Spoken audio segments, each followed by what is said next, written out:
Tonight I'm going to share with you what the British government has done, stockpiling Baxter's vaccinations. What we're dealing with is an Anglo-American genocidal operation. The vaccine pipeline runs from Britain to the U.S. There is a very, very esteemed researcher, virologist, and geneticist who worked to actually develop Tamiflu for Roche Corporation. World-renowned, recently retired, did the basic thing that I just said, it's common sense.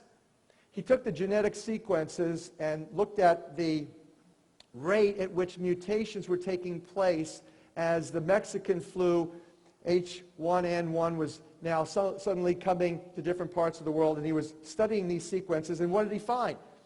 He found that 6 of the 8 genes appeared to come from North America, and 2 came from Eurasia. That's interesting. What the heck would something like that be doing in Mexico? And he says, quote, "It's clear that all 8 genes have speeded up for the last 7 years."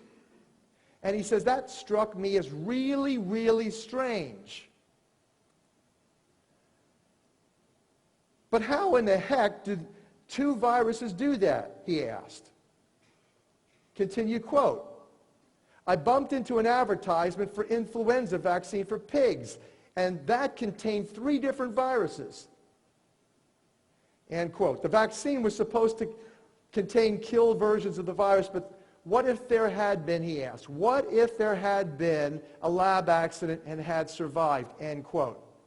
So Dr. Gibbs, his statement here has a long history that the plagues, the recombinations that we're witnessing in the viruses, the book Emerging Viruses shows you also Ebola was a recombinant laboratory creation.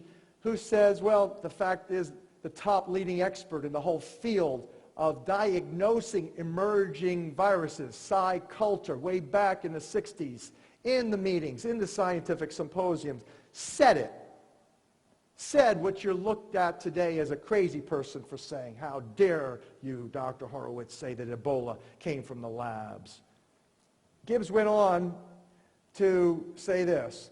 They were talking specifically, both human and pig vaccine manufacturers use eggs to grow these viruses today for the flu vaccines. Gibbs notes that studies have shown that this odd avian environment can accelerate their evolution, these viruses' evolution.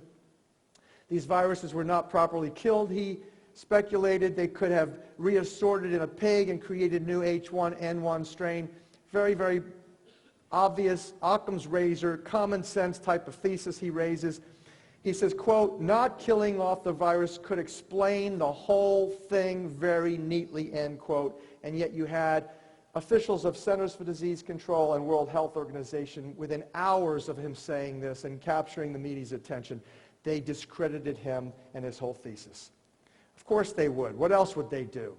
They're heavily implicated in global genocide. What would you expect them to do?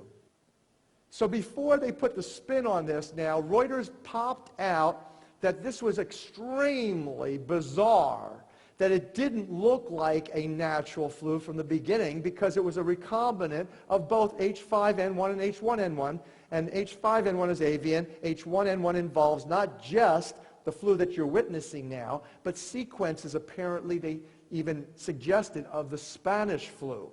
So in other words, you've got the world's most feared influenza viruses here. Avian, swine, and Spanish flu in a recombinant, reports Reuters and officials at the very beginning of the news. And I believe that that's exactly, they were reporting correctly at that point. Then they flipped it. You know, because I got on it, a bunch of other colleagues got on it, and then they started to spin the news. Let's look at Baxter's genocidal history.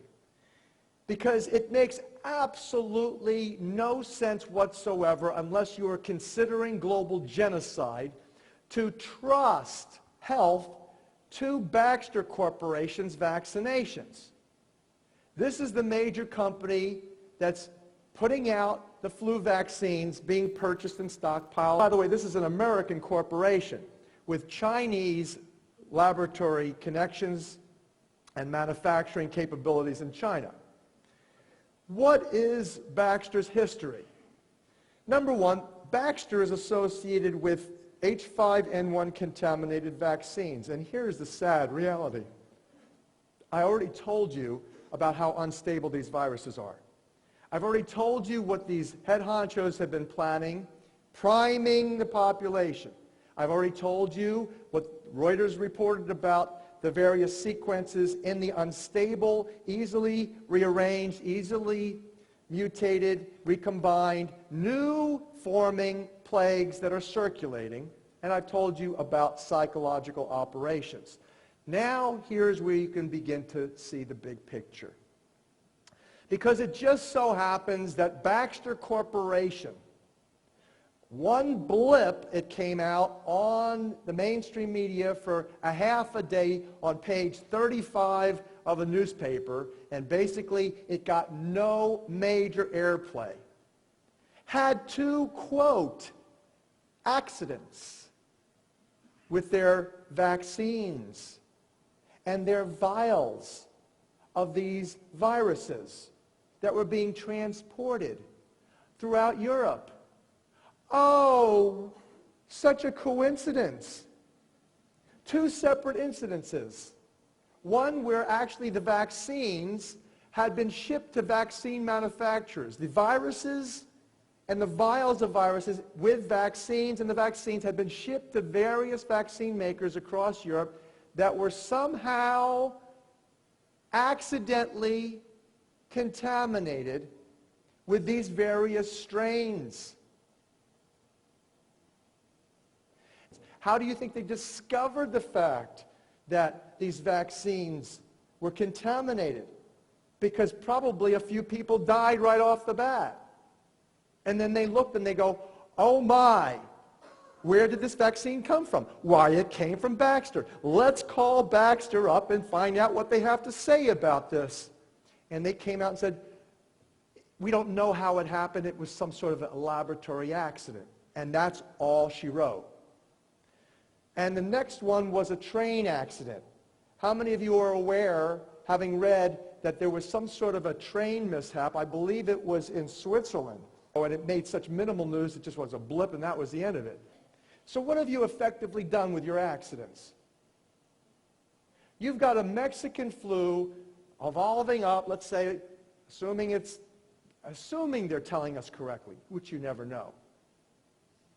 Because the numbers currently of people dying from this alleged hideous, horrific pandemic are so small that it's obviously a psychological operation, fear induction.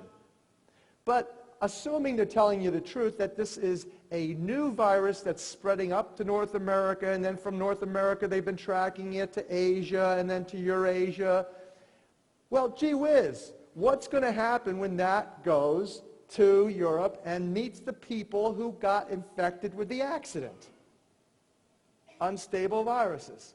So if they're telling us the truth, then it is obvious genocide, and they have already loosed the big one, which they're telling you is coming. All the officials from World Health Organization and CDC are saying to you right now, it's on the news every day, the teleprompters are blowing, the first case and your first death in England. It's like they're telling you, by the fall, they're saying you can expect the big one, that this H1N1 virus is going to grow in strength, they say, to become the big one. So this is what they've done. Now you understand why Barack Obama has already legislated that every American is going to have 3 injections this coming fall.